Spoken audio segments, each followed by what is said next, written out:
স্বৈরাচার সময় অনেক কষ্ট করেছেন, অনেক রিস্ক নিয়েছেন। আমাদের নেতাকর্মীরা যেরকম রিস্ক নিয়েছে, আপনাদের মধ্যে অনেকেই সেরকম রিস্ক নিয়েছেন। আমাদের নেতাকর্মীরা কি হয়েছে না হয়েছে এটা আপনারা ভালো করেই জানেন। স্বাভাবিক ইমোশনাল একটা ব্যাপার, যেটা মাত্র আমরা শুনলাম যে যারা অত্যাচারিত হয়েছে, নির্যাতিত হয়েছে, তাদের জন্য কিছু করা। এই কমপ্লেনটা বা এই চাওয়াটা যেমন আপনাদের ভিতর থেকে আছে, এটা আমাদের দলের বহু লক্ষ হাজারো লক্ষ নেতাকর্মীর মধ্যে আছে।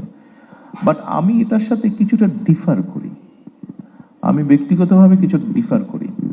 আমি মাঝে মাঝে বলার চেষ্টা করি, আমার নেতাকর্মীরা জেল খেটেছে, অত্যাচারিত হয়েছে, শারীরিকভাবে নির্যাতিত হয়েছে, মানসিকভাবে।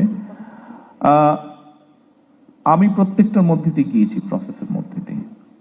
আমি জেলের মধ্যে থেকে এসেছি, আমি শারীরিকভাবে নির্যাতিত হয়েছি, মানসিকভাবেও নির্যাতিত হয়েছি।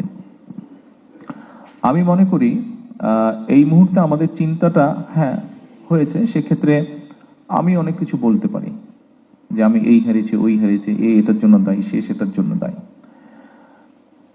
আমাকে শারীরিকভাবে নির্যাতন করার জন্য এখনো এক্স রে করলে দেখা যাবে আমার পিঠের হাড্ডিটা এখনো বাঁকা ভাবে একটু লেগে আছে, বিকজ যেহেতু প্রায় অনেকদিন আমাকে এটার পরেও ফেলে রাখা হয়েছিল, প্রপার টাইমে চিকিৎসা করা হয়নি, সেই জন্য হাড্ডিটা একটু বাঁকা ভাবে লেগে গিয়েছে।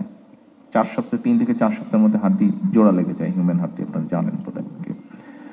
বাট আমি এখন যদি যারা এটার জন্য দায়ী, আমি যদি হয়তো সেটা করা আমার পক্ষে পসিবল, কিন্তু আমি যদি সেরকম করি, আমারটা কি জোড়া লাগবে হাড্ডি? বাট আমি এখনো যেই পেইনটা মাঝে মাঝে অনুভব করি, আমার কি সেই পেইনটা চলে যাবে, বন্ধ হয়ে যাবে অনুভব করা? তা তো হবে না। আমার মনে হয় সেই জন্য আমাদের একটা এই মাইন্ডসেট থেকে বেরিয়ে আসা উচিত। আমাদের চিন্তা করা উচিত, ঠিক আছে, আমাদের হাতে যখন, অর্থাৎ আপনি এখনো বেঁচে আছেন, আপনি এখনো চলছেন, আপনি এখনো ফিরছেন, আপনি এখনো আপনার পরিবার আপনজনের সাথে আছেন, আপনি আপনার শুভাকাঙ্ক্ষীদের সাথে আছেন, আপনি আল্লাহর দেওয়া আলো বাতাস আপনি দেখছেন।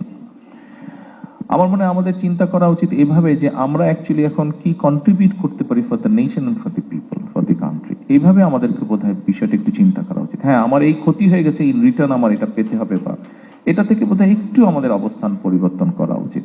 এই কথাটা আপনাদেরকে বলছি, আমাকে দয়া করে সাহায্য করবেন এই কথাটা আমার নেতাকর্মীদের কাছেও পৌঁছে দেওয়ার জন্য।